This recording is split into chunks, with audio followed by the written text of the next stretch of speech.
Good morning. Am I audible to all of you?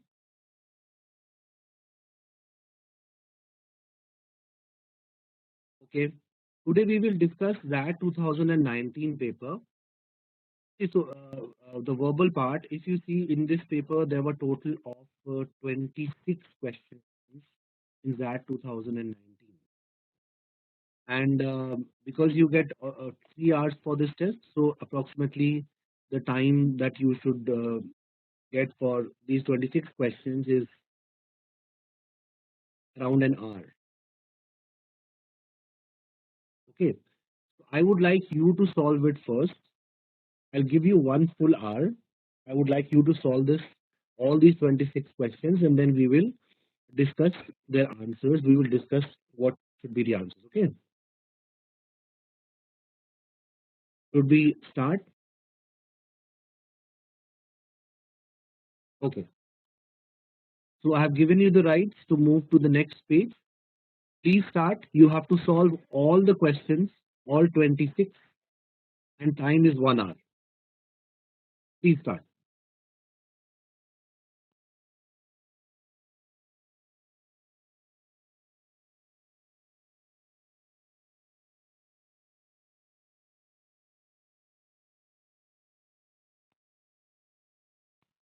Okay. I think that is sufficient time. Whatever you have done, you have done. So let's check now.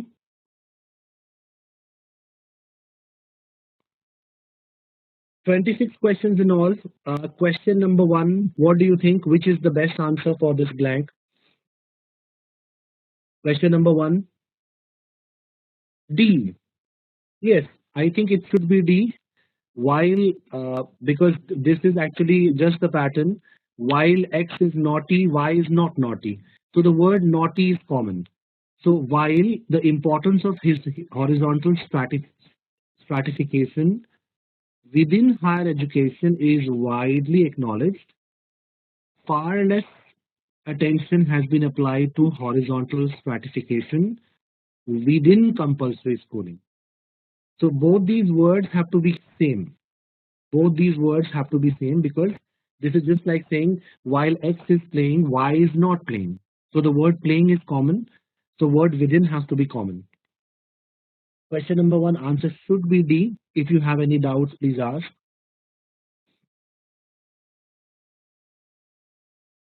Question number two. Question number two. Now again he says, fill in the blanks. In 1942, the French writer Albert Camus composed an essay, The Myth of Sisyphus. It draws on the Greek fable of a man condemned to roll a rock up a mountain only to have it roll back under its own weight. Now, this is a dash that lasts for eternity. Now, what is this? From the given options, what is this? This is kind of a situation where you don't know what to do. You try very hard, but then again it comes back. The rock comes rolling back. Okay, so this is something that lasts for eternity, and I think the best answer from the given choices for the first blank will be um, quandary. I think it should be quandary for the first blank. Okay, why it is a quandary? Because no matter how hard you try, the puzzle is that it will roll back. So how are you going to get that rock up the mountain? That is the puzzle. Now Camus argues that this image dashes the human condition in a world. So this image is what? This image actually gives you a picture of the human condition in the world. This image, the image of Sisyphus, the myth of Sisyphus, it actually tells you about the human condition in a world where we can no longer make sense of events. So that means it symbolizes. Yes, for the second blank, I think it should be symbolizes. And because this is symbolic that so instead of committing suicide, because we know that there are lots of things which will not work according to our wishes, there are lots of things that over which will be like a puzzle. So instead of committing suicide, we'll have to work with whatever we have. That means we'll have to reconcile. We will have to reconcile ourselves to this elusive feeling of absurdity and bear it as best we can. In this sense, Sisyphus is the real or the ideal hero. So rather than running away from the problem, we will have to reconcile ourselves to the fact that things will not work according to our wishes, and we'll have to bear it as best as we can. So I think 437 will fill in the blank. So answer for this question should be E. We should surrender ourselves to this elusive. We should surrender ourselves, but if you mark surrender, then no option will work, because for the first blank we need quandary, that is for sure. For the second blank we need symbolize, that is for sure. Yes, we can reconcile. Actually, there's a difference between reconcile and surrender. Surrender means you don't do anything. You let things work in the way they are working. You give up. Whereas reconcile means that you actually create a middle path. You create a middle path and you work with whatever you have. Because it's saying you bear it as best as we can. That means you have to find out a middle path. I think reconcile is a better word. Even though surrender would work, but reconcile is a better word. Okay. Question number three. Question number three. Study the first sentence and then identify from among the options given the closest antonym. What is the closest antonym of the highlighted word in the second sentence? Let's see. It's conventional wisdom that procreation between first cousins is unhealthy. But what are the actual genetic risks? So actual, we have to find out the antonym of actual. What is the antonym of actual from these options? Which is the closest antonym? Relative. Relative can are relative things not actual? No. Are relative things not actual? No. Abstract. Abstract are those things that may be real, but they are not physical. Please understand. Abstract are those things that are not physical, even though they can be real. For example, childhood is real. It is a reality. Bravery is a reality. But yes, it's not physical. So even though many people mark abstract, but please understand, abstract simply means that it's not physical. It can be real. Okay? For example, faith, hope, bravery, cowardice, all these are real things, but they're abstract. So I don't think abstract will work. Answer for this question, I think, is unfounded. The best answer is unfounded. There is absolutely no problem with the word unfounded. Unfounded means it is imaginary. Unfounded means it's not real. So the best answer should be unfounded. I've told you why abstract is not the perfect antonym of actual. Yes, Arvind. Tell me, what is your query?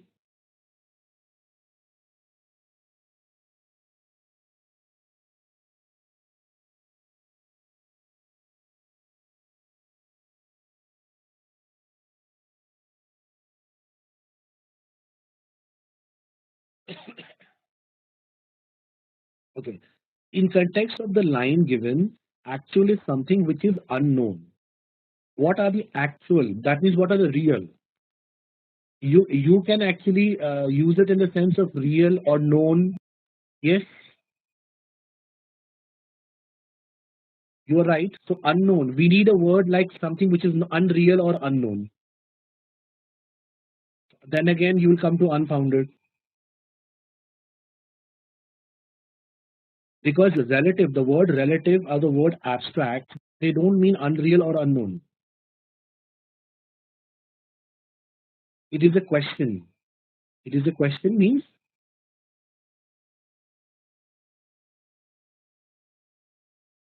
we don't know what are the actual genetic risks. Yes. So you need to find an antonym for the word actual.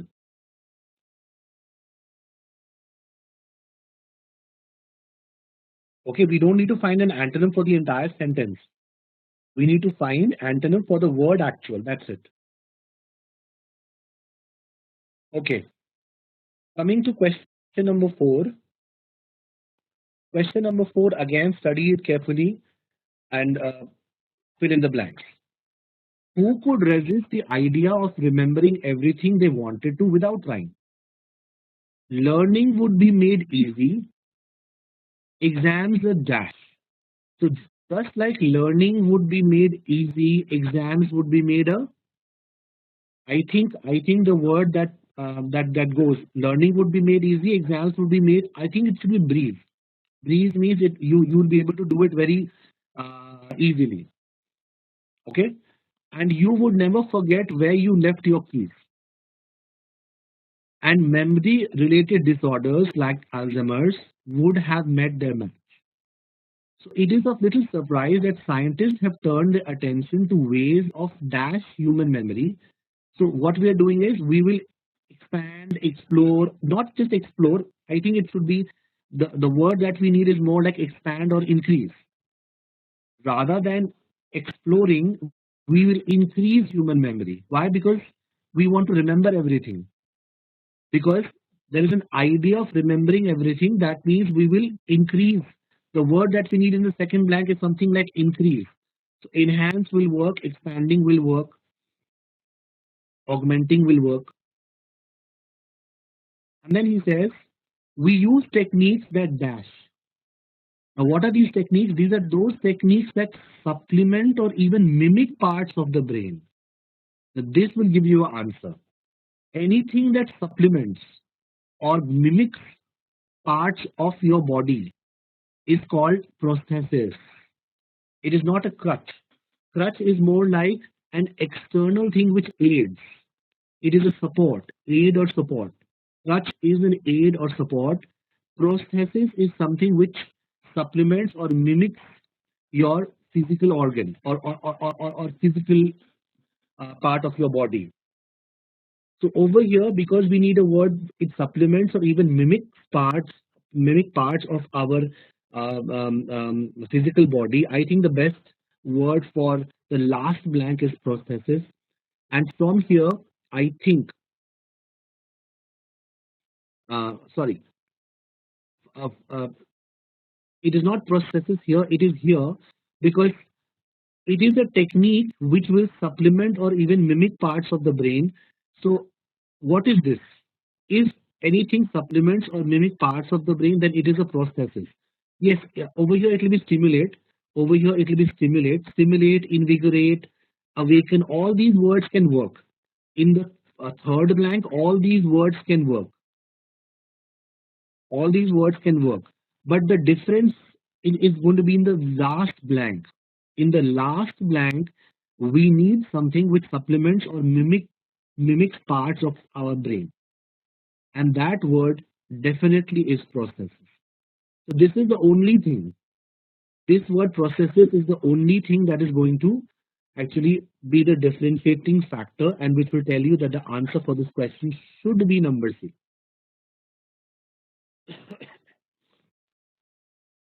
Okay. In the first blank, we need something which is related to easy. Just like learning would be easy, exams would be easy. So easy. The word for easy is breeze. The word routine does not necessarily mean easy.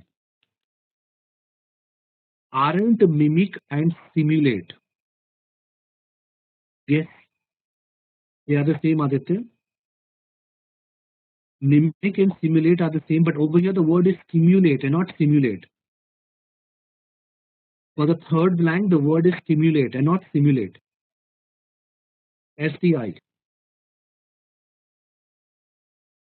For the first blank also, we are sure that the answer should be breeze. For the last blank also, we are sure that it should be prosthesis. From there, I think we can come to the answer C. Because just like learning will be easy, exams will be a breeze. We can't say that exams will be routine. Things that are routine may not be easy. Things that bring you joy may not be easy. We need a word closest to easy, and that is breeze. So I think for question number 4, answer should be C.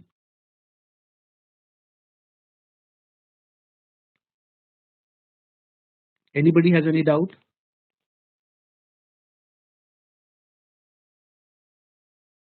Number 5.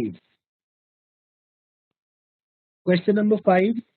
You have to arrange these statements. What do you think?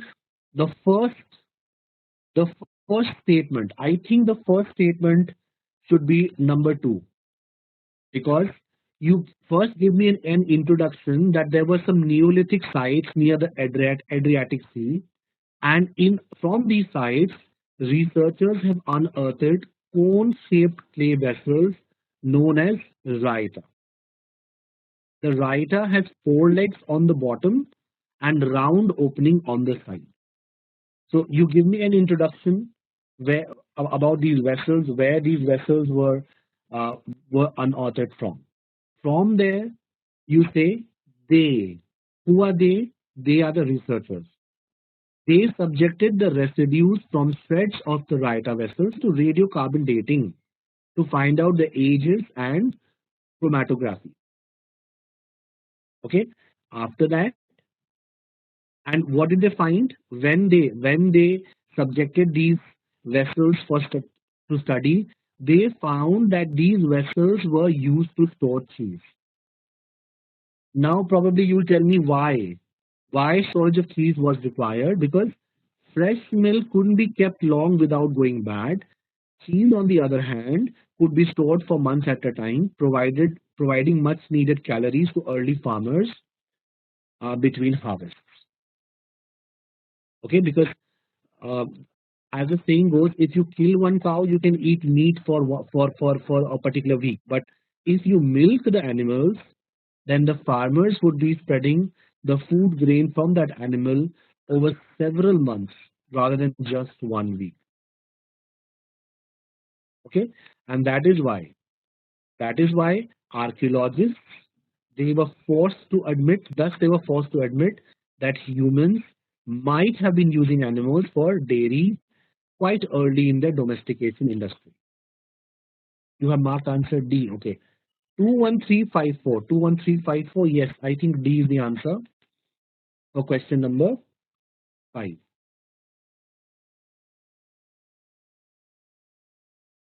Question number 6. Question number 6 again, which is the most generalized statement?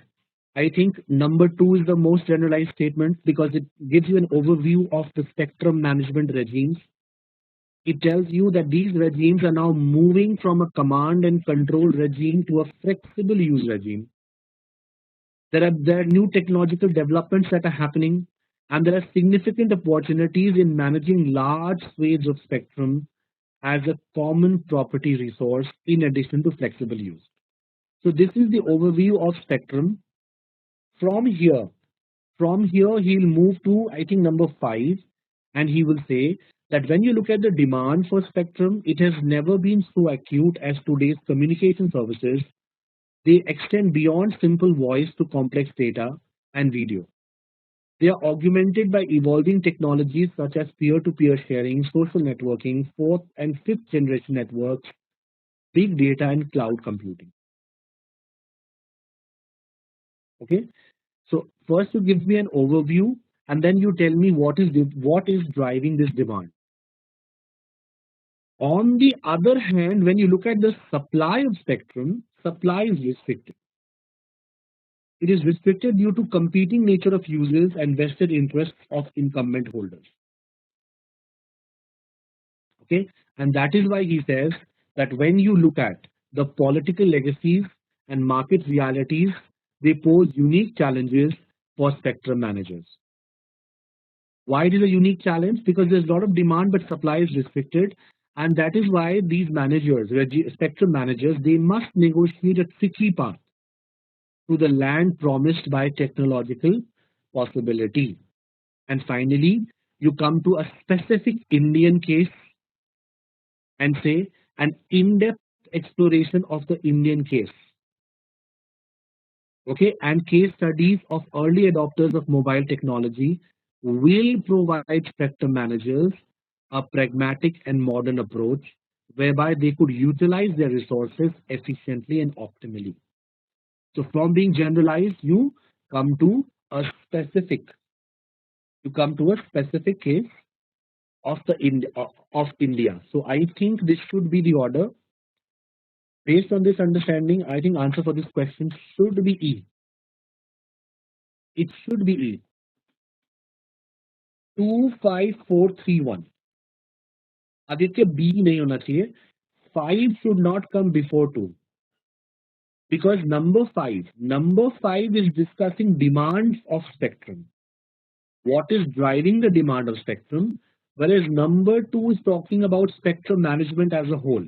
So spectrum management as a whole is more generalized than just talking about demand for spectrum, you know. So statement number 2 is should be the first one and not 5. Answer for this question should be E. Okay, now let's come to the next passage from where we have questions 7 to 8. This is a poem, Black Lake, Black Boat, Two Black Cut Paper People. Where do the black trees go that drink here? Their shadow must cover Canada. The question is, what does he mean by black lake, black boat, two black cut paper people?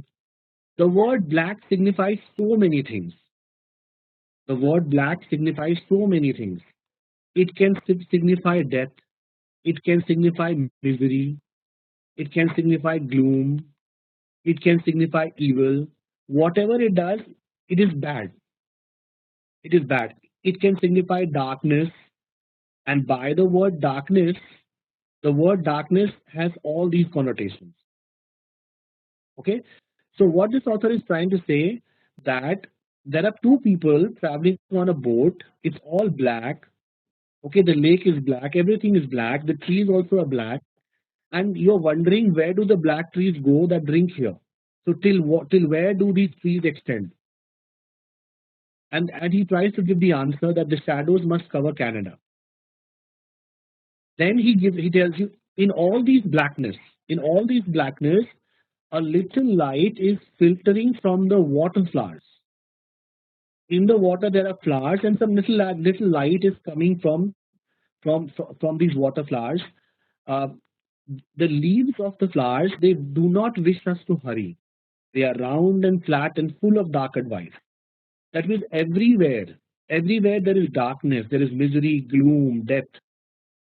The leaves of the water flowers also, there is no light there. Over here, by the word light, I think we mean something like, hope at the end of the tunnel. Hope, joy. These are things which he's trying to express. Okay. So the leaves of the flowers, they don't want us to hurry. They don't want us to get out of our, bad state easily. Everywhere you look, if you look at the oar which is driving the boat, old words shake from the oar. The spirit of blackness is in us. It is in the fishes. Everywhere there's spirit of blackness. A snag is lifting a valedictory pale hand. What is a snag? Snag is a water plant. Snag is a even though snag in technical terms snag is a problem, a glitch, but snag also is a water plant. So in the water there is a snag, there is a plant which is lifting a valedictory pale hand. That means it's as if wishing you goodbye. It is telling you goodbye because stars are opening among the lilies. Again, stars are opening among the lilies is just like, a little light is filtering from the water plants. There seems to be some hope. There seems to be some hope. But the question is, are you not blinded by such expressionless silence?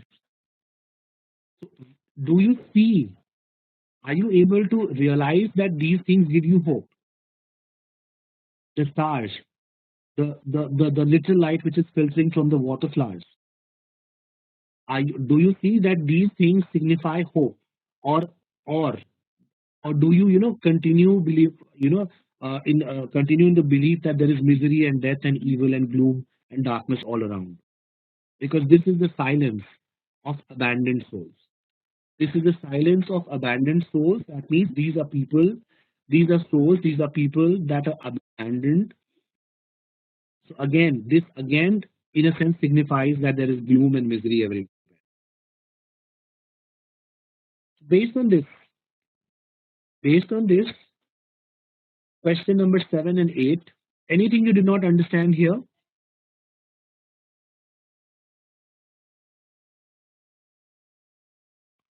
Based on this, question number 7, he's asking you which of the following options best explains the effect of the images in line 1.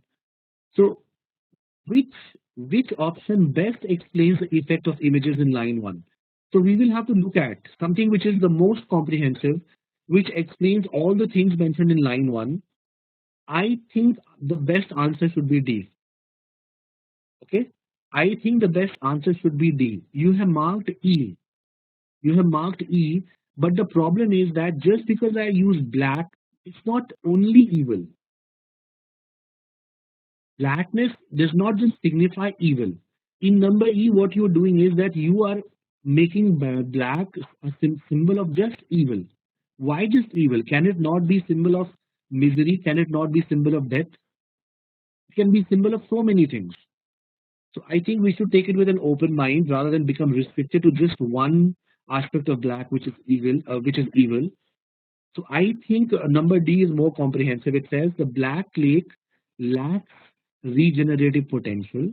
That means there is death all around. The black boat connotes the funerary boat. So over here, what this is a funerary boat means a funeral is being carried out. The souls are going, and cut paper people, they are unreal. They are unreal means they are not real people. They are dead people. I think number D is more comprehensive. Okay, did you understand? Even though number E is not wrong, but it's only it is assuming that blackness means evil. Cut paper people मतलब real लोग नहीं है. They cut paper people means they are not real entities. They are not real entities. So actually, if you try to understand this poem, um, even though I've given you so many options, it's actually talking about death. It's actually talking about death. So the the two black cut paper people are actually two souls that are traveling on a black lake on a black boat. So why is calling it black lake black boat? Because after death everything is black. This reference is actually the to the uh, uh, Styx River. Actually, this reference is to the Styx River. Styx River, after in Greek mythology, when somebody dies, then Hades. What does Hades do? Hades actually carries the soul um, over through the Styx River, and when you cross the Styx River, then you reach the place which is called heaven or hell. Okay, so Hades is the person who carries your soul across the river Styx. Okay, then we come to question number 8. Question number 7, answer should be D. Question number 8, which of the following options presents a convincing evaluation of the line stars opening among the ladies? Stars opening among the ladies का मतलब क्या हुआ? There is symbol of hope. It is symbolic of hope. I think this one was easier than the previous one. The spirit of blackness does not hinder the appearance of beauty in nature, which is symbolic of hope blossoming in the soul. Even though even though you are dead, your soul is traveling across the river, but there is hope. There is hope that when you cross that river, then you will land in heaven.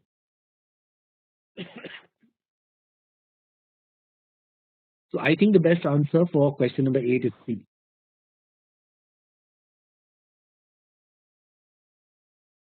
Coming to number 9. This is clear. We'll move to question number 9. Question number 9 to okay, Arvind, you could understand this poem only after your explanation. Yeah, all right, but please understand out of 26 questions, do you know what was the cutoff? For verbal, it was around 7.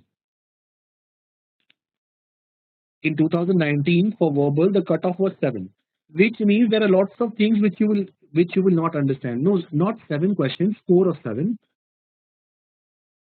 Cutoff was somewhere around 7 to 8. Cutoff was somewhere around 7 to 8, which means which means that you have to be very selective. That's approximately 12 questions, right? 12. You have to take into account negative marking marks also. You have to take into account negative marks also. So negative marks could be when you take that into account. So if you get a score of around 7 to 8, then you would have made the cutoff. So what does this tell us? This tells us that we have to be very selective.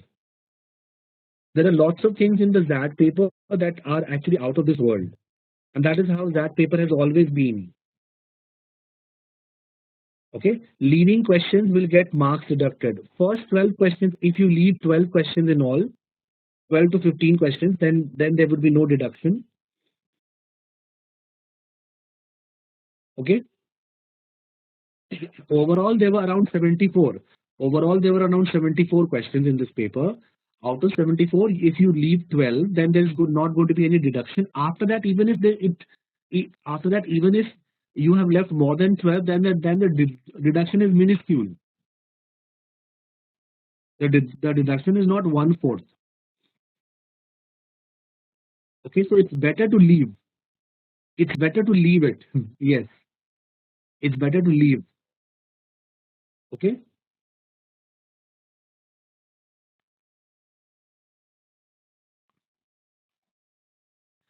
Question number 9 to 11. Question number 9 to 11. This was not very difficult. He's trying to find the answer to the question: if you have a mood disorder, do you automatically become more creative? If you if you have a mood disorder, do you become automatically more creative? So he tells you that the studies that have attempted to answer this question by comparing the creativity of individuals with a mood disorder against those without this disorder, the studies have been mixed. The results have been mixed. So you cannot with 100% certainty say that if you have a mood disorder, you will become more creative. Or if you don't have a mood disorder, you will not be creative. Because the results have been mixed. Then he tells you that what kind of studies have been undertaken. There are some studies which ask participants to complete surveys of creative personality, behavior, or accomplishment. Okay, so there are some studies which actually test you on your creativity. That means you are asked to generate lots of ideas, and whichever person generates more ideas is considered to be more creative, and the person who does not generate more ideas is not considered to be creative. So in one kind of study, this is the first kind which he talks about. In these kind of studies, we give you some creative tasks and we see whether you're creative or not creative. But the findings of these studies are that individuals with mood disorders do not differ from those without. So these studies tell us that if you have a mood disorder, then you're not necessarily creative. And if you are creative, then you are not you do not necessarily have a mood disorder. Now there is second kind of study that is happening. The second kind is mentioned here. In some studies, what they do is that they take creative occupation as an indicator of creativity. They say they actually what they do is that what kind of occupation are you involved in? They study that. They study your occupation. And from these studies, they have found that people who have bipolar disorders, they are overrepresented in these occupations. So when you look at creative occupations, those occupations that require creativity, what do you find? You find that people who are in creative, I mean, majority of the people are people who have bipolar disorders. People who are bipolar, you find lots of these people in creative occupations. Lots of these people. But then again the question is, are these bipolar people in the creative occupations because they are creative? Can creative occupations serve as a proxy for creative ability? Are the people with bipolar in creative occupations because they have creativity? Is that the reason? Or or is the reason that the it is possible that that these people are in creative occupations because these occupations provide greater autonomy and they are less rigid structure and they have less rigid structures than the average 9 to 5 job. So people who have mood disorders probably they want greater autonomy. They want to work in less rigid structures, and creative occupations provide greater autonomy and they have less rigid structures. That may be the reason why people who have mood disorders you find them more in creative occupations. That does not necessarily mean that they are more creative. Are you getting this? I am explaining the gist of what he's trying to say. Then he says greater autonomy and less rigid structures. These make these jobs more conducive to the success of individuals who struggle with performance consistency as a result of mood disorder. Okay, so then he tells you, after that, towards the end, he tells you that when you look at expressive occupations, those occupations where there's a lot of creativity, where you have to express yourself. Then he says that in expressive occupations, you will find there is a greater incidence of psychopathology. And this is a self-repeating pattern. So those occupations in which you have to express yourself, वहाँ पे बहुत ज़्यादा psychopathology होगा. That means you'll find lots of people with psychopathology is mood disorders. You'll find a lot of people with mood disorders. But that does not necessarily mean that these people are more creative. He gives you an example. He tells you that when you look at professions in the creative arts, there are more people who have greater psychopathology than you'll find them in sciences. In the sciences, there are fewer people who have mood disorders. In creative arts, you'll find more people with mood disorders. And when you look at the creative arts group, within the creative art professions, architects में lower rate होगा psychopathology का than visual artists. Why? Because in visual art there is more of expression which is required. Architects have to have little scientific bent also. There is less of expression that is required. And if you look at the visual arts and vision, then within the visual arts, if you're an abstract artist, you will have a lower rate of psychopathology in comparison to expressive artists.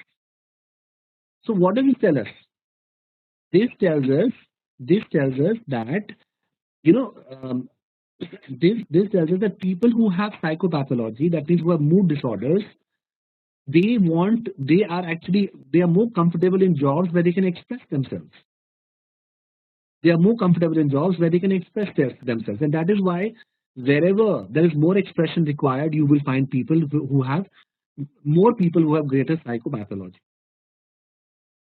Okay, and therefore that is why he makes the conclusion that many people who suffer from mood disorders actually they gravitate towards these types of professions regardless of creative ability or inclination.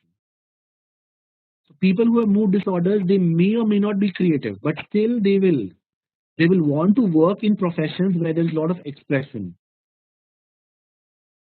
Okay, they will because they want to express themselves. They may be creative or they may not be creative. This is what he's trying to say.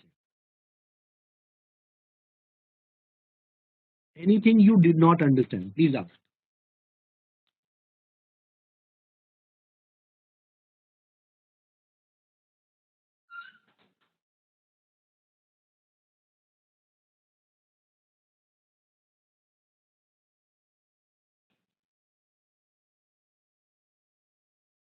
Okay. Question number 9. Go through the following. These are three statements. Which of the following would undermine the passage's main argument? What will undermine the passage's main argument? Now, mood disorders do not lead to creativity. This is what he's proving. This will not undermine. This will strengthen what the author is trying to say. Similarly, the flexibility of creative occupations makes them more appealing to people who have mood disorders. This is also something which he has mentioned in the passage. So 1 and 2 will strengthen what the author is trying to say. Number 3 says mood swings in creative professions is less prevalent than in non-creative professions. This is something which will say something absolutely contradictory to what he is trying to say in the passage. In the passage, he says that in creative professions, you will find more number of people who have mood swings or mood disorders. But if you are now saying that no, in creative professions, people with mood swings, they are less prevalent, then you are undermining him. Only number 3. Answer is C. 1 and 2 will support what the author is trying to say. Okay? Did you understand? Question number 10. All of the following can be inferred from the passage except. So what is something that you cannot infer? I think you cannot infer anything about the creativity of the people who are involved in creative professions. You cannot infer that in creative professions, people who have mood disorders, they are more creative than those who do not have mood disorders. This is something which you cannot infer. In fact, he's saying something absolutely contrary. He's saying that in creative professions, because people with mood disorders, they feel more comfortable. That is why they join the creative professions. That does not necessarily mean that they're more creative. Answer for question number 10 should be B. Okay.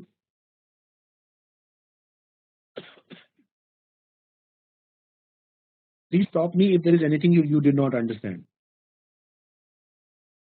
Number 11. Which of the following will make the author's contention in the passage fallacious?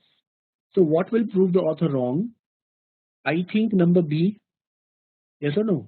Number B will prove the author wrong because if I say patients in a mental asylum, they prefer time bound and repetitive jobs. This is contradicting what the author said. Okay, this is contradicting what the author says. Author says that people who have mood swings or mood disorders, okay, they what do they like? They like uh, no rigid structure. They want to work in an environment where there is no rigid structure, where there is no fixed time, no fixed time. They don't want to work in a normal 9 to 5 job. The question is, what is fallacious? What is wrong according to the passage? So if I say patients who are in a mental asylum, that means these are people who are suffering from mood disorders. They will prefer time bound and repetitive jobs. Repetitive मतलब उसका rigid structure होगा. Time bound मतलब fixed time होगा. Am I not contradicting what he said in the passage? Okay, so B will be the answer for question number 11. Answer will be B.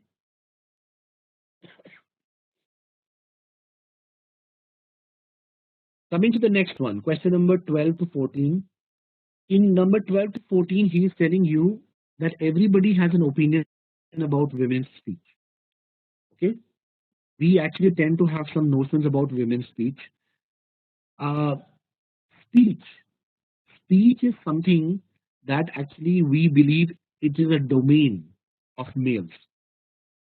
But now, because women have now entered male-dominated fields like industry and politics. Now, more and more people are, evaluating women's speech, and they're trying to, form conclusions. He tells you there's a person called Joshua Gunn. He says that when you look at public address, it is in public address. Public address is an important symbolic arena. When women and men, when they address publicly, then we come to know that we human beings, we actually harbor an ideological bias against the feminine voice. Okay? There's a bias against the feminine voice. Why there's a bias against the feminine voice? Because this bias is rooted in positive primal associations with masculinity. That means we believe that masculine is positive, feminine is devalued. Feminine is devalued. Feminine voice को हम कैसा मानते हैं? A voice that will constrain you, a voice that nags. That is the bias that we have. For example, our mothers. Mothers क्या करते हैं? हमें constrain करते हैं ना, ये मत करो, वो मत करो. Charlie Brown, Charlie Brown, the cartoon character in Peanuts. Charlie Brown की जो school teacher है, she's always droning. Droning means she's continuously, talking to Charlie Brown. She's continuously telling Charlie Brown, do this, do that, do this, do that. Okay, or the wife. Wife is always, pestering you. You'll get to know after you get married, right? So the bias that we have against the feminine voice, this is this is symbolized in public address. Okay, so we have associated feminine voice with something that constrains us and nags us, whereas whereas men, we believe that men are more suited for public life and politics. Did you understand this? In fact, whenever we make an assessment, whenever we assess anybody's speech, the standard is usually a masculine standard. Standard तो masculine ही होते हैं. We compare it with a speech given by a man. Okay, then he tells you masculine speech is the cultural standard. Again, he repeats it. It is what we value and respect. Why? Why is the masculine speech something that we respect?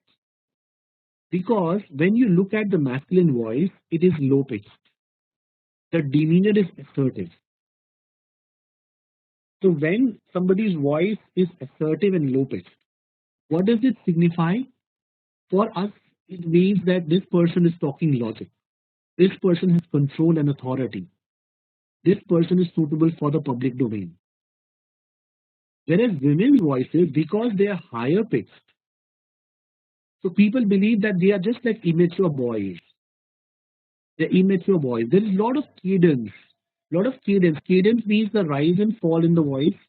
Voice में ना बहुत rise and fall होता है women के.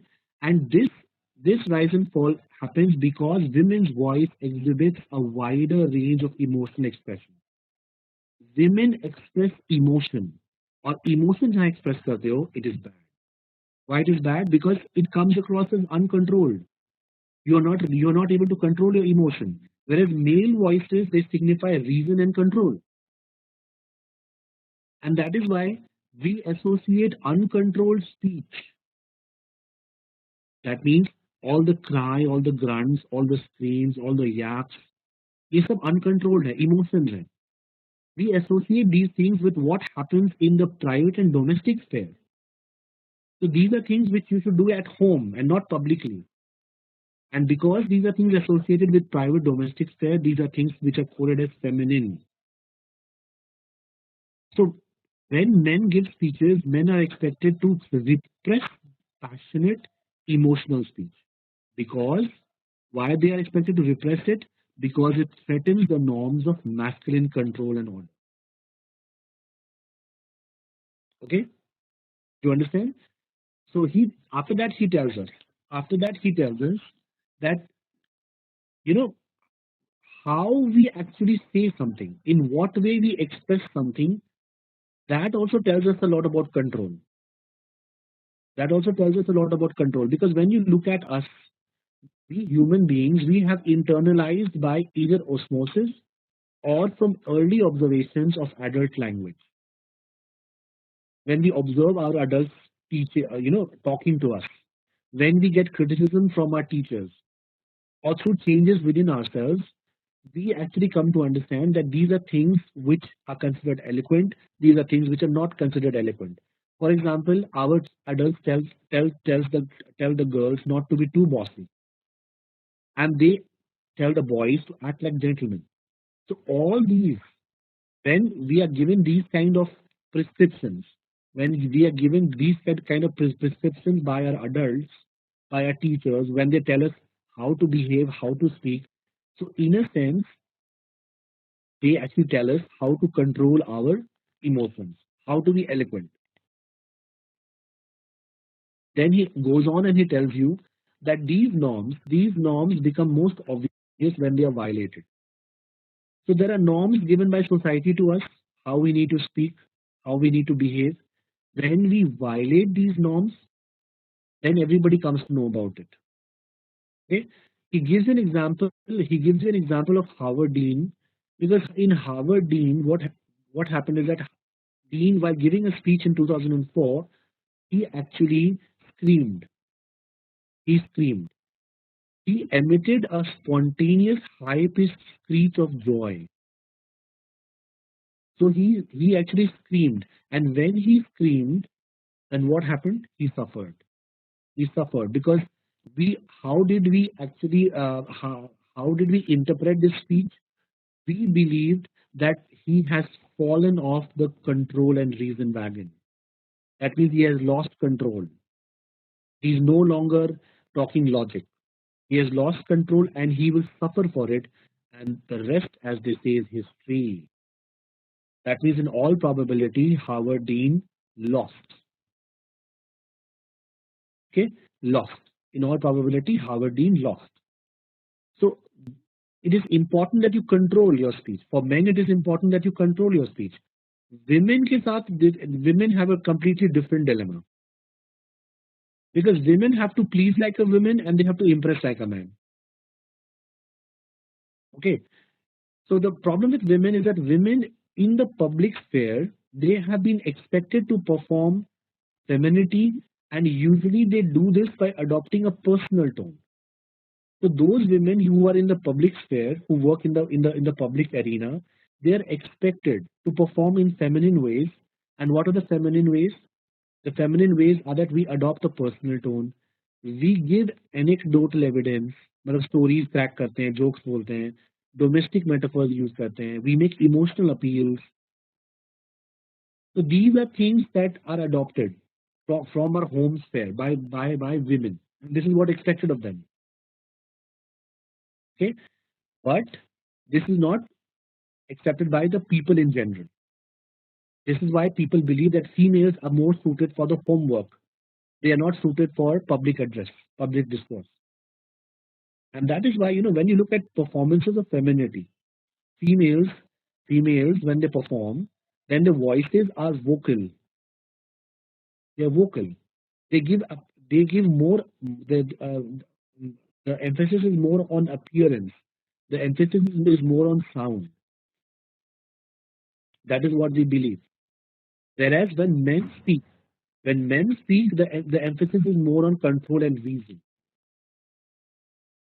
This is what he's trying to say. So, in a nutshell, the impression that he's giving us is that he wants to tell us that people actually are not very convinced by women who give speeches in public, because there's a bias against women's tones, the way women speak.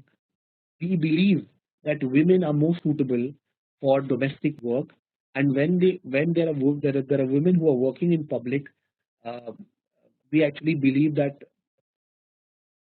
the things that they do in their domestic work, they're the same things they will do in the public sphere as well. Yes, Aditya, this passage was so against today's narrative of women's equality that it becomes difficult to keep reading. Absolutely. Absolutely.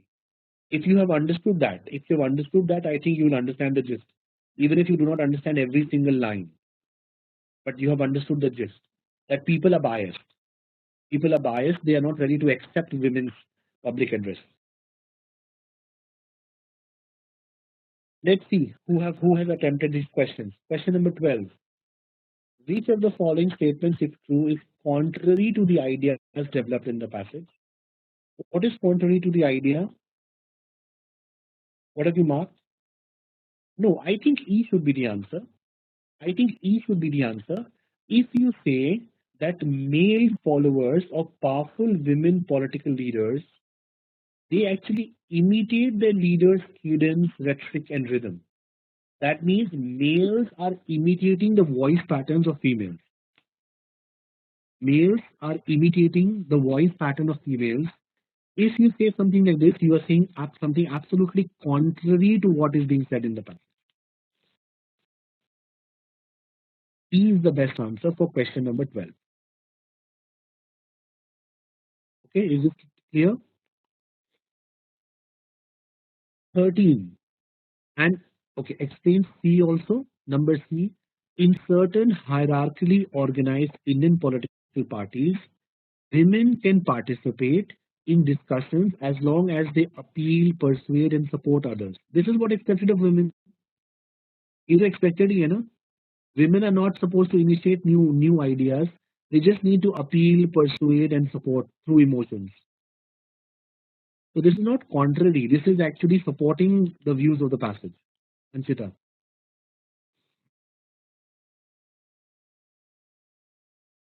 Number 13. Number 13, an American female politician might not be expected to exhibit the features of public discourse discussed in the passage while doing what? Yes, when she's chatting with intimate colleagues. When she's chatting with intimate colleagues, then you don't expect her to exhibit features of public discourse. You can talk with your intimate colleagues in the way you talk at home. Yes, number B should be the answer for question number 13.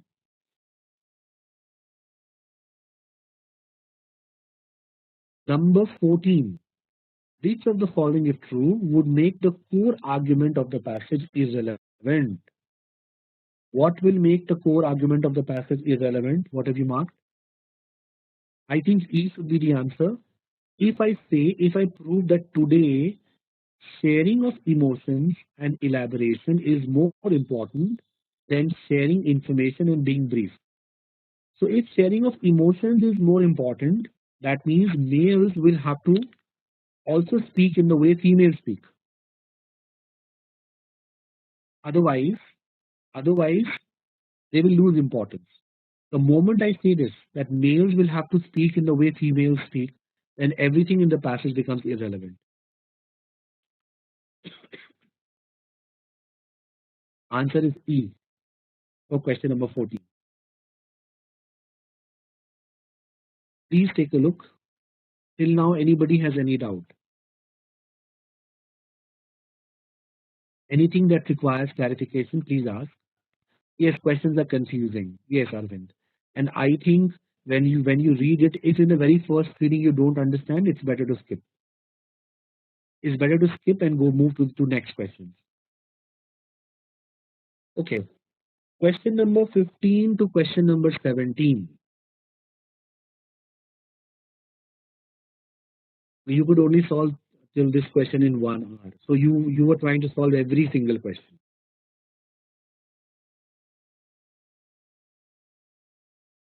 You were trying to solve every single question. Okay. But don't waste time. Don't waste time. You tried as many as I could. Okay. Okay, no problem. So what does it say? Look, Arvind, just make an if it has been more than 2 minutes, if it has been more than 2 minutes and you have not been able to solve it, move. Leave it. Whether you like it or not, you will not be able to solve it. Don't make it an ego issue. At the most 2 minutes. चाहे कितना भी time और दिया हो आपने 2 minutes, even if it looks easy or difficult, कुछ भी लग रहा हो 2 minutes में solve नहीं हो रहा, move. Okay. Question number 15 to 17. This one was very interesting. Very interesting. He tells you, how will you appreciate art? Is there any commandment? Is there any commandment or is there any axiom? कोई standard है क्या? No. There are no commandments. There are no easy axioms for art appreciation. Okay, everybody can say, I don't like this. I don't like. I like this. I don't like this. But the question is why? Why? Yes, you like it, and why you don't like it? You will not be able to mention. Okay, so there is no perfect standard for art appreciation. Now, you know what happens? 99 times out of 100, when we say yes, I like a painting, or no, I don't like a painting, then remember it has nothing at all to do with the picture in its own right. It has nothing to do with the picture. In fact, it has everything to do with us. Okay, it is us. When you say I don't understand this poem, I don't like this picture, these are statements that tell us something about the speaker. Okay, they tell us about the speaker. Okay, so remember, speakers, what we do when we are judging an artwork, we are reflecting our understanding. It is not. It is not that a picture is bad or picture is good. Your understanding is good or bad. Please understand. So he says statements are offered as criticisms of art, as evidence against, not least because the ignorant, the lazy, or the plain confused are not likely to want to admit themselves as such. So what we do is that we humans, we are ignorant, we are lazy, we are confused. We don't know what to do, but we don't want to accept this. We don't want to accept this, and that is why immediately with an arrogance, with in a very arrogant way, we say, "Oh, this artwork is bad. Oh, this artwork is good." But what we are not ready to admit is that all the weakness is in ourselves. We don't know. We are confused. We are ignorant. We are lazy. We hear a lot about the arrogance of the artist, but do you hear anything about the arrogance of the audience? It is not the artist who is arrogant. It is the audience who is arrogant. Because the audience who have given no thought to the medium or the method, audience will simply glance up, flick through, chatter over the opening chords, and then snap their fingers and walk away like some monstrous Roman tyrant. So audience जो कुछ सोचते नहीं है, they don't give a thought. They will simply look, they will simply flick through, सही से भी नहीं देखेंगे. They will simply make some conversation and they will simply, walk away. Oh, this is bad, as if they are some Roman tyrant. Okay, so he in this passage he is pinning all the blame on the people, the audience. It is not the artist who is to blame. It is not the artist who is bad. It is the audience who do not know what to do, how to appreciate it. And then he has given you an example of how we actually become arrogant. How we become arrogant when we come in front of a great work of art. We simply, we just take a look at it, बस glance करते हैं, but we just flick through it. We don't study it seriously.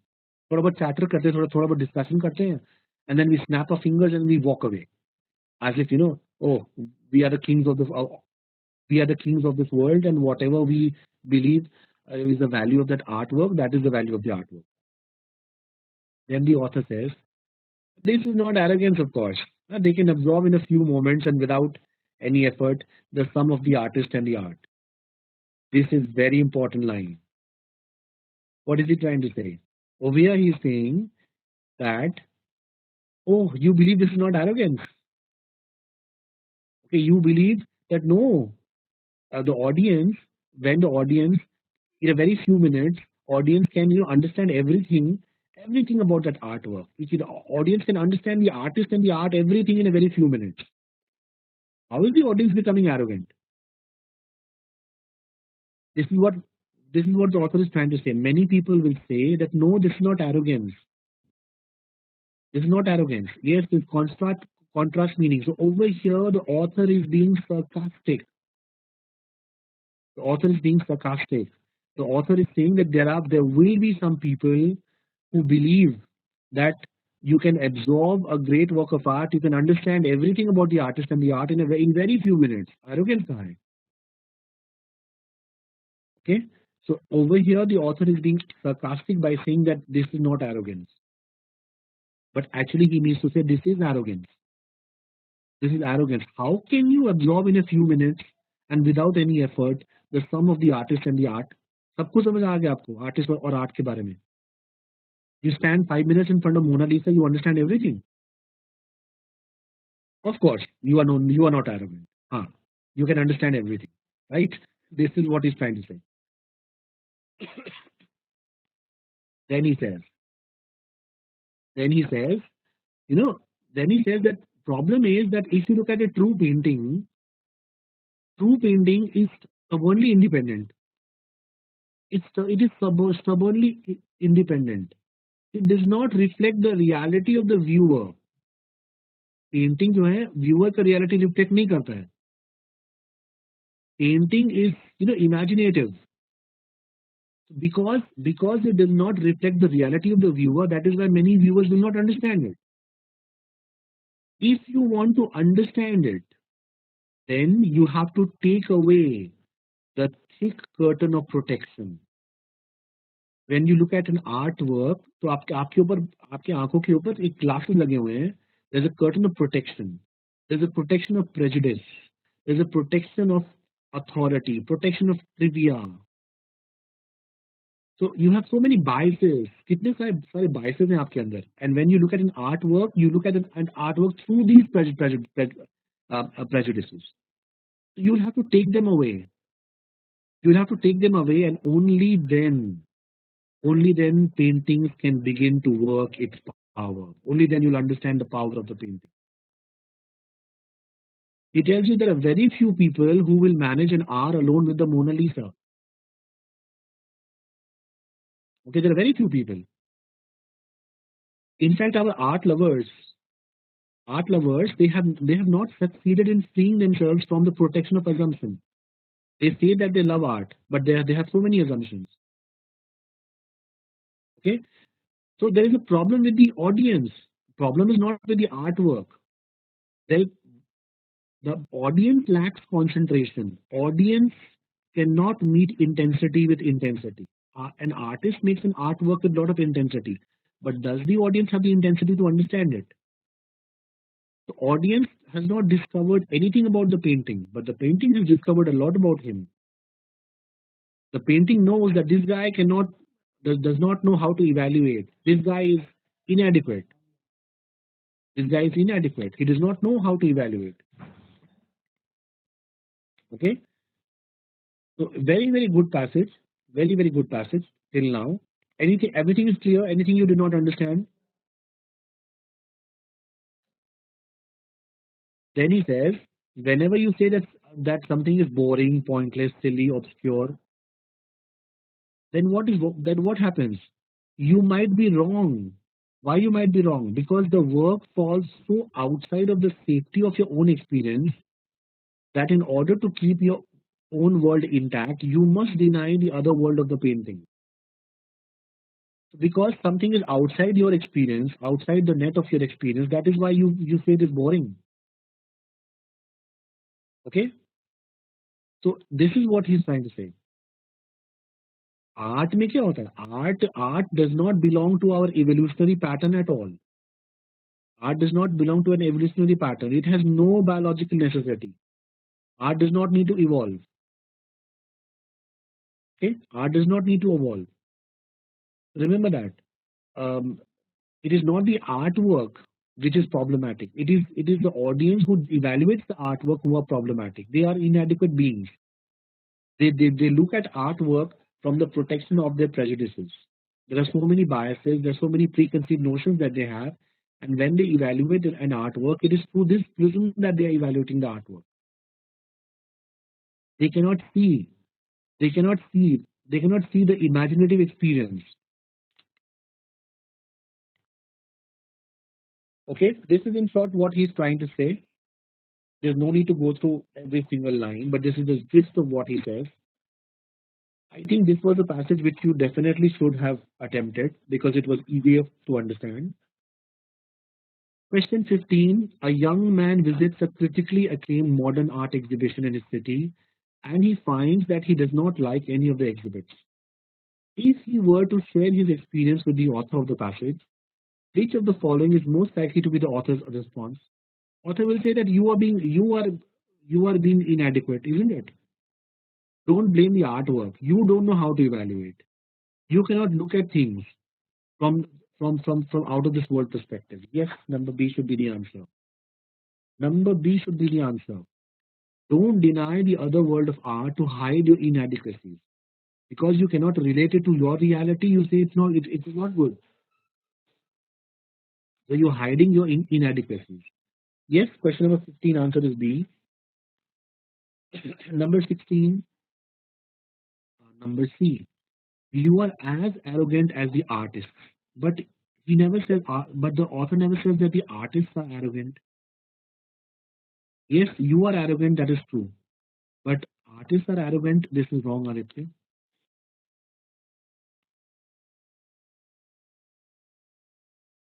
Number 16. What, according to the passage, is a prerequisite to appreciate art? What is the prerequisite? I think number C is only one of the aspects. A more comprehensive one is B. You have to participate with an open mind. Open mind means you will have to protect yourself from assumption. You will have to protect yourself from prejudice. You will have to protect yourself from trivia. There are so many things that you have to protect yourself from. So it is not just protection from assumption. This is just one of the specific points. I think the more generalized way is B. 16 answer should be B. Okay. Number 17. Then the writer observes. This is not arrogance. Of course, they can observe in a few moments and without any effort the sum of the art and the artist and the art. He's being what?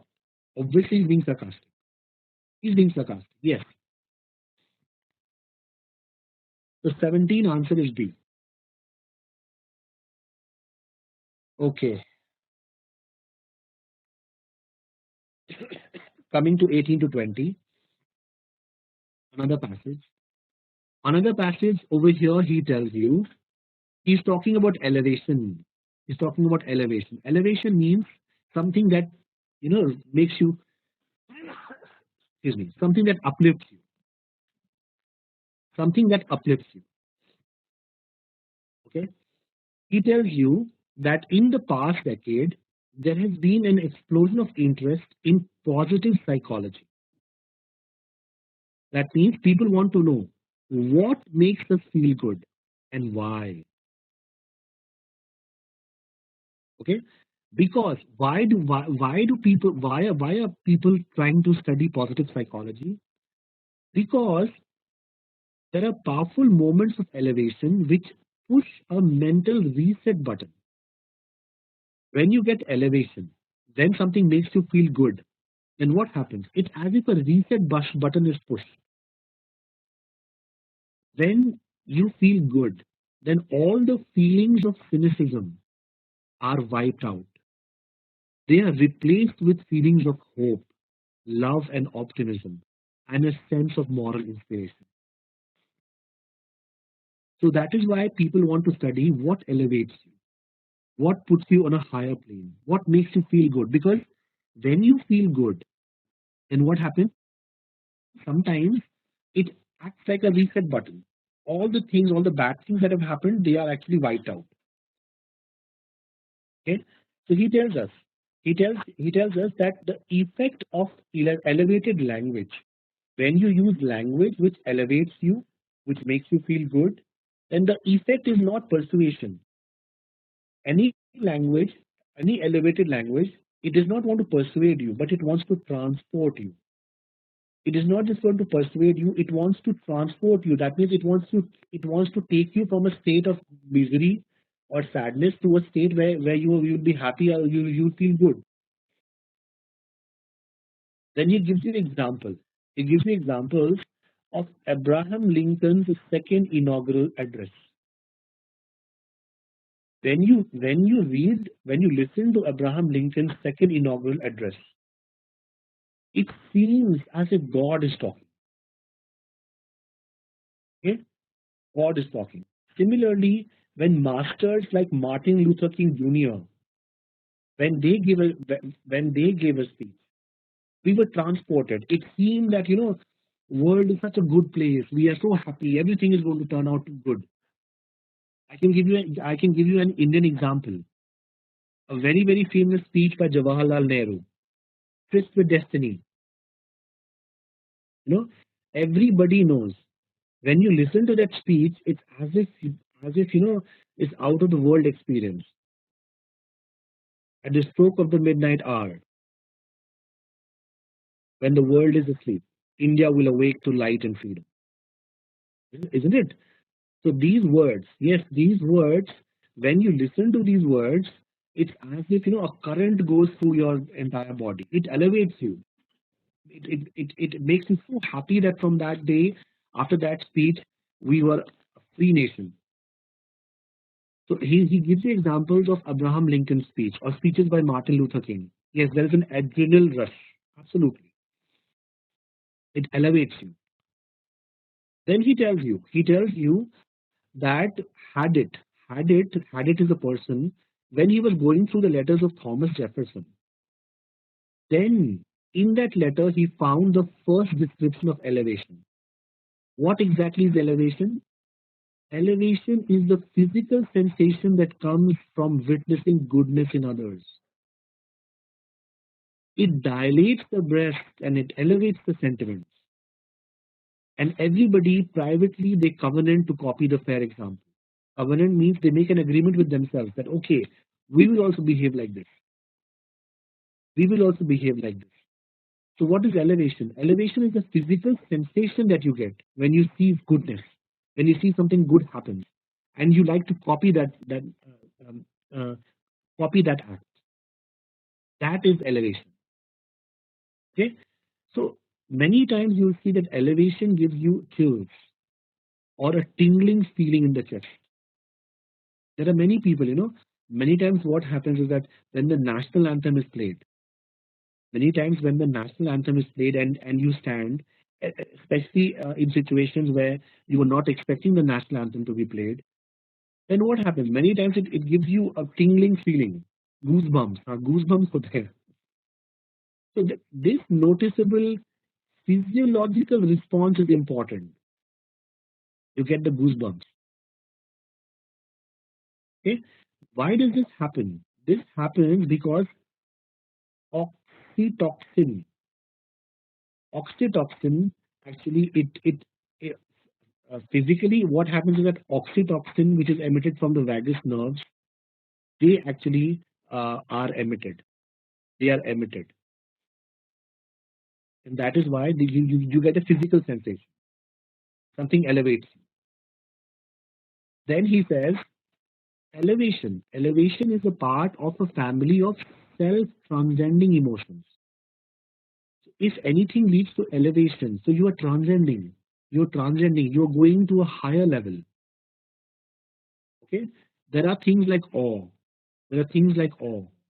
For example, when you look at the universe, when you sense the vastness of universe, and when you sense the smallness of yourself, which is invoked by nature, then there are feelings of awe. The goosebumps हो जाते हैं ना, oh my God, I'm just a dot. I'm not even a dot. I'm not even a grain of salt. Look at the universe; it is so vast. Similarly, there's another feeling of admiration. When there is admiration, then what happens? That goosebump making thrill comes from seeing exceptional skill in action. So when you see somebody exceptionally good performing an action, there's admiration. Even though we have not studied much elevating emotions का बहुत little lab work हुआ है. We have studied very less elevating emotions. We have studied a lot of its counterpart, those emotions that do not elevate us, जो हमें sad करते हैं. उनकी study बहुत हुई है. For example, one of them is disgust. We have studied a lot about disgust. We have studied very less about elevating emotions. Then he tells you a lot about disgust. Disgust actually, when we have studied disgust, we have come to understand that disgust is actually a survival strategy that we humans have developed. Because early humans, they had to figure out when the food was spoiled. Okay? And what was the mechanism? The mechanism was disgust. The mechanism was disgust. So if they were disgusted, that means food was spoiled. Right? Now this same disgust, it expanded to the social realm. Just like you are repelled by food when you are when it is spoiled. It it it brings out disgust in you. Similarly, there are people who became repelled by the idea of contact with the defiled or by behaviors that seem to belong to lower people. So these feelings of disgust actually started because we had to figure out whether food was spoiled or not. But then these feelings took hold, and now we are, taking these feelings to other humans also. We get disgusted by other humans, and then that's why he tells you disgust is probably the most powerful emotion which separates your group from other groups. So disgust separates you. It is an emotion that separates you. It is disgust is the bottom floor of a vertical continuum of emotion. So disgust when you look at emotions ऐसे चल रहे हैं, तो जो bottom है ना, emotions का bottom है disgust. Disgust is the last. Okay, so if you hit the up button, you will arrive at elevation. That means if you move up, then you will arrive at elevation. Then he tells you that another emotion is envy. Envy envy also is something that can elevate you. Yes, it has its downsides. It has its downsides also. Negative भी होता है, but envy also is something which can elevate you, because if you envy somebody because they have done something extraordinary, if they have done something extraordinary, for example, they have behaved in a just way, they are being brave, they have indulged in self sacrifice, they are caring for others, then you envy them. And when you envy them, then actually it is not negative. It does not inspire disgust. It elevates you. Okay, this is what he's trying to say. Tell me anything you did not understand. I think this also was doable. This passage also was doable. Based on this question number 18, which of the options below is false according to the passage? What is false? Okay. Whether admiration is a more appropriate antonym of disgust than elevation, we can't say. We just know that disgust is at the bottom of the pyramid.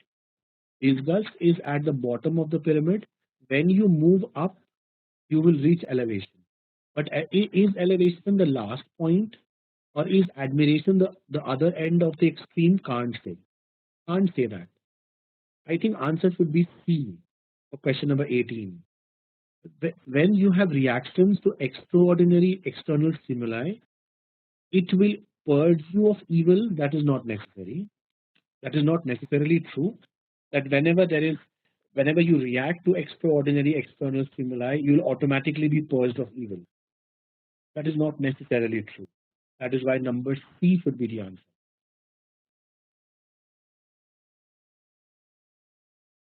Number 19. Which of the options will complete the statement given below meaningfully and appropriately according to the passage? Disgust is not a self-transcending emotion, because why is disgust not a self-transcending emotion? Because it does not let you transcend. In fact, it divides you. It does not lift you above these group identities. Number D should be the answer. Rather than helping you transcend, it makes you, a part of group identity. And transcend का मतलब होता है कि group identity से ऊपर उठना. It creates an us versus them divide based on group identities. That is why it is not a self-transcending emotion. Answer should be number D for question number 19.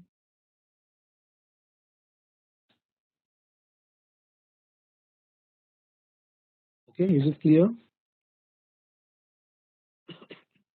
Number 20.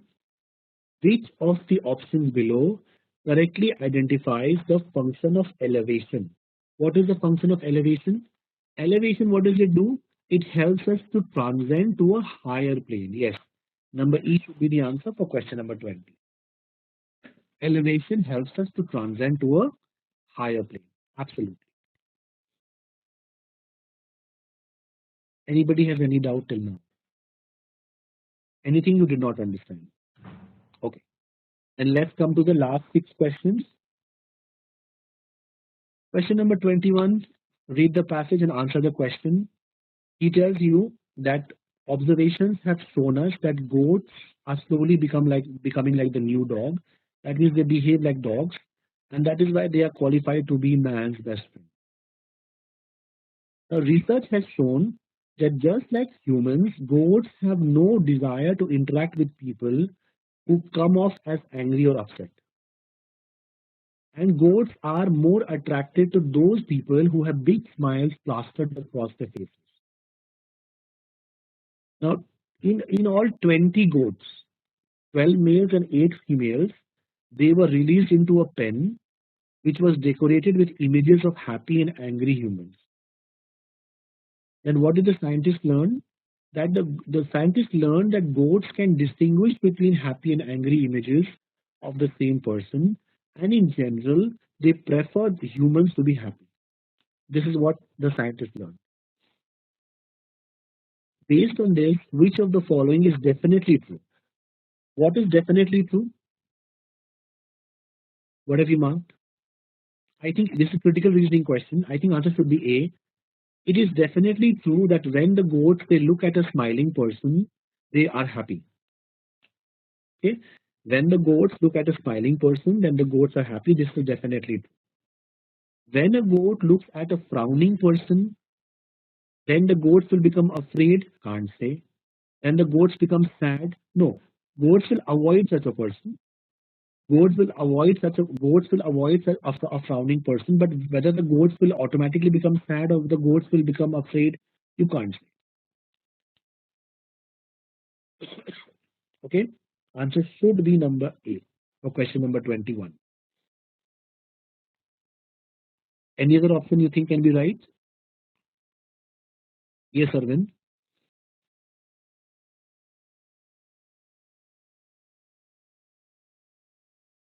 E also. Okay. When they look at a smiling person, then how will they behave? When they look at a smiling person, is it necessary that they will run towards that person? No. They like people who smile.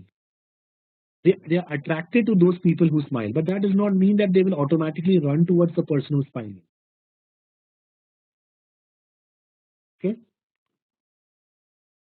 So that is why E is not right.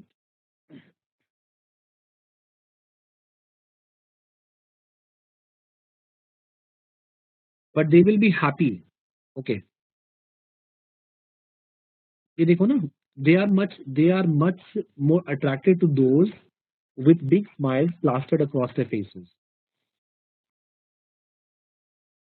Okay, so they are attracted to those people who smile. They prefer humans who are happy. They prefer humans who are happy. So from here, I think when they look at a smiling person, the goats are happy. We can say that. As a 100% true 100% conclusion is not possible, but I think the best conclusion that we can reach is number A. But just but happiness is different. Happiness is different. Yes, yes, it is different. It is different, but still, I think this is the best conclusion that we can make, even though it's different.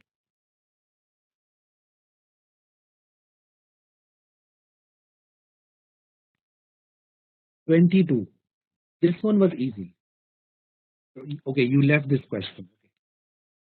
No, don't leave questions just because things are not absolutely clear. Because there's you will have to make do with whatever you have.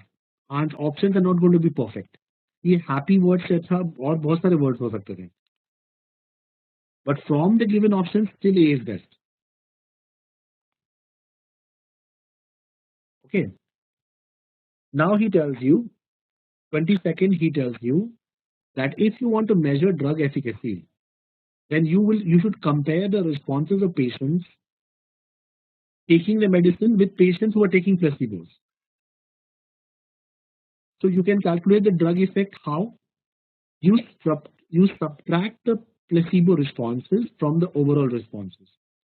Just like a deli counter worker, what does he do? He subtracts the weight of the container to determine the weight of the lobster salad. Now, because of this, because of this method, a new way to evaluate drugs have been established. Now, in this new way, it is called the double-blind placebo-controlled clinical trial.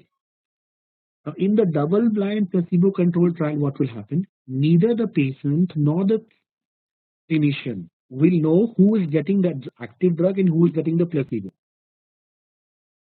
If this happens, nobody knows who is getting the drug and who is getting the placebo.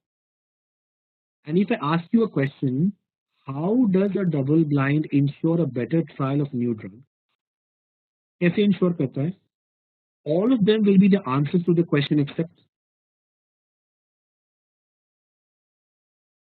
number E. It gives to an unbiased testing. Unbiased testing हो गया ना बिल्कुल ये तो answer है.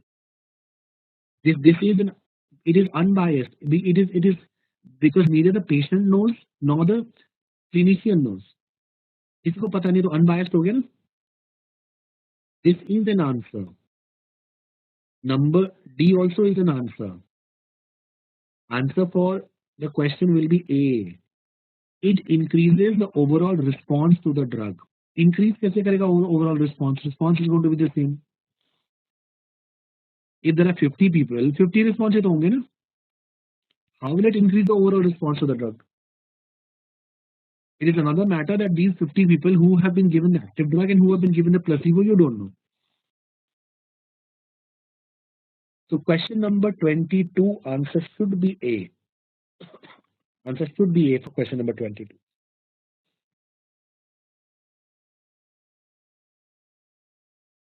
Should I move to 23?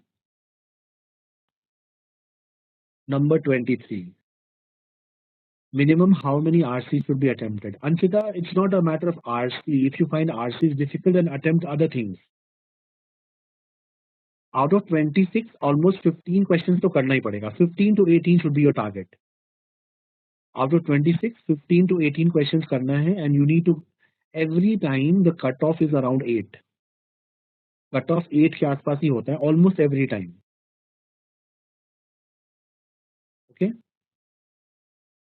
8, 9 से ज़्यादा नहीं बढ़ता cutoff.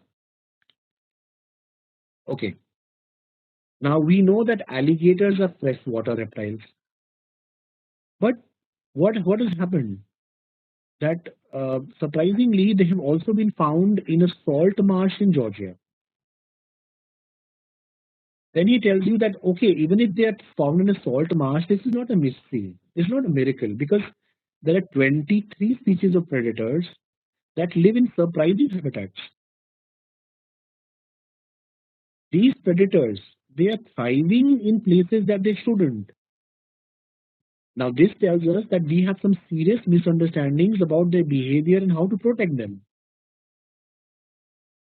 There are lots of other scientific literature. Now, scientific literature actually tells us that these creatures are actually returning to places they once occupied. So these are the original places. They are returning to the places that they once occupied. And when we understand this, we will get astonishing insights into the lives of animals, and it will help the conservationists improve the old stomping grounds of these creatures. Based on this information, which statement will provide the most plausible explanation of the predator's behavior? Now predators have been found in surprising habitats. Scientific literature tells us that they are actually returning to the places that they once occupied. इसका मतलब है they have not forgotten. They have not forgotten their original place. I think the most plausible explanation should be D. If I prove that predators have a genetic memory of the traditional stomping grounds, so one generation may have stayed in the fresh water, but now slowly, steadily, because there is a genetic memory, they are returning to those habitats that have been the traditional stomping grounds. And that is why it, for many people, it looks like a mystery, but actually it's not a mystery. Should be D. Answer for 23 should be D. Did you understand?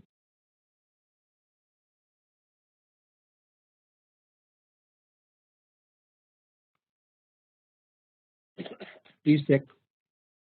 I think you have not attempted this. Okay, 24 is very easy. You should have definitely done this. When you go to this West African city, Lagos, it is dense and there's dirty air, there's grease all over. Okay, I mean you will find everything dusted like there's a soft sprinkling of icing on cake. Even under your fingernails, it is so dirty that even under your fingernails, thick grime settles. This is the scene. This is the typical African scene. What is a typical African scene? It's all polluted. It is bedraggled. Bedraggled means sodden, gila, wet. It's all unhealthy. And all this has happened because of the exploitation of the African people. African people have been exploited. Who is exploiting them? It is the European oil companies and the traders who are exporting African quality diesel. These companies, what they do is that they actually in Africa they import diesel that have sulfur levels as high as 3,000 parts per million. Whereas when you look at European countries, in Europe, the maximum sulfur level allowed is 10 parts per million. But in these African nations, the oil companies are importing African quality fuel. And this is nothing but dirty fuel. It has too much sulfur level. And because of this, the atmosphere is very, very bad. So the African quality fuel, the fuel that is imported in Africa, it actually is not fit for European humans. So why are they being given to the African people? If they're not fit for humans, then why are they being imported? So this is the exploitation that is happening. And that is why five West African countries, Nigeria included, they have actually announced plans to end this practice. They want to put a stop to this. Now the question is, which of the following is not necessarily the underlying assumption of the author in the paragraph above? What is the author not assuming? There's no assumption about racism. I think number C should be the answer. Everything else is being assumed, but he's never saying that the oil companies are being racist. So racism is not something which is in the purview of this passage. Answer should be number C for question number 24. Okay.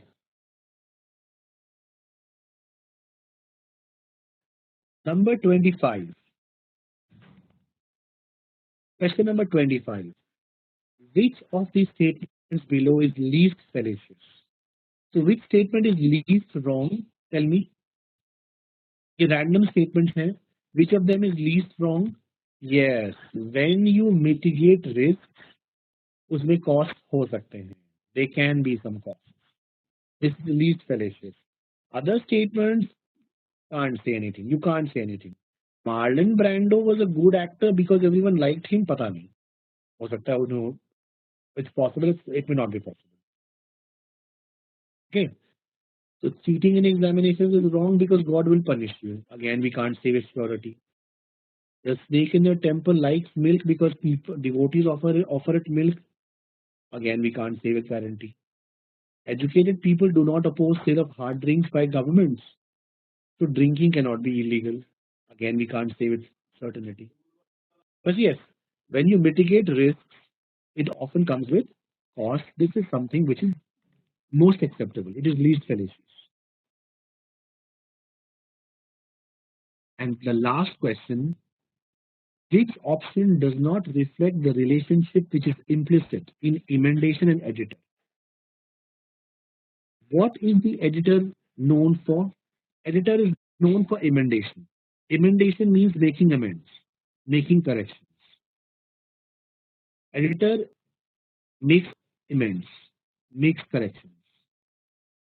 That is what he does. Similarly, judge gives injunctions. Injunctions are nothing but orders.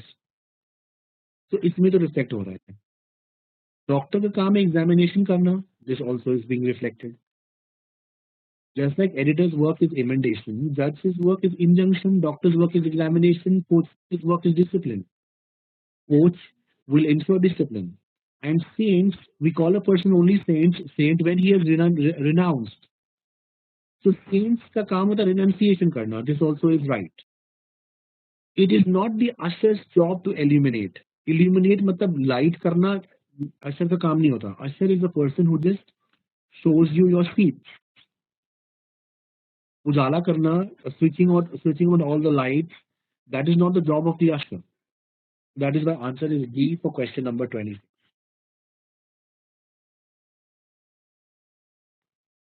Is this clear? So you can calculate what has been your score. I told you 8-9 से ज़्यादा cut off होगा नहीं. And this is the general cut off that you see almost every year. Okay. You'll have to be a little bit tactful in that. And the good thing is that there is no sectional limit. There's no sectional limit. I mean, you can move in the 165 minutes, you can move within sections. That is good. Okay, so this brings us to a close of this session. And I think you have a quant session also, where quant paper will be discussed. What is the time for the next session? It is 12. Okay, it is 12. It is 12. I don't think you'll start at 12. Wait. Just give me 2 minutes.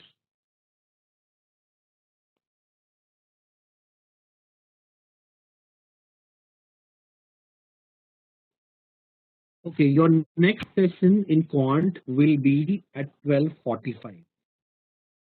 Okay, it will be at 12:45. Now I want to ask you, according to the schedule, we have to do 2 verbal papers and 2 quant papers. Are you comfortable? Are you comfortable? Or do you want to do only 1 verbal paper and 1 quant paper? 2 more, yes. You need to tell me. After this, you have a quant session. After quant, you want to do 1 more verbal paper and 1 more quant paper. Do you want to do that, or you just want to do 1 verbal paper and 1 quant paper? We are already done with verbal, and you'll have 1 more session on quant. Tell me. 1 verbal, 1 quant, 1 only. Okay. Okay, fine. So we'll have only 1 session. So today's verbal session is over. Tomorrow we will meet at 9 for verbal, and 12:45. Please come for the next session. Music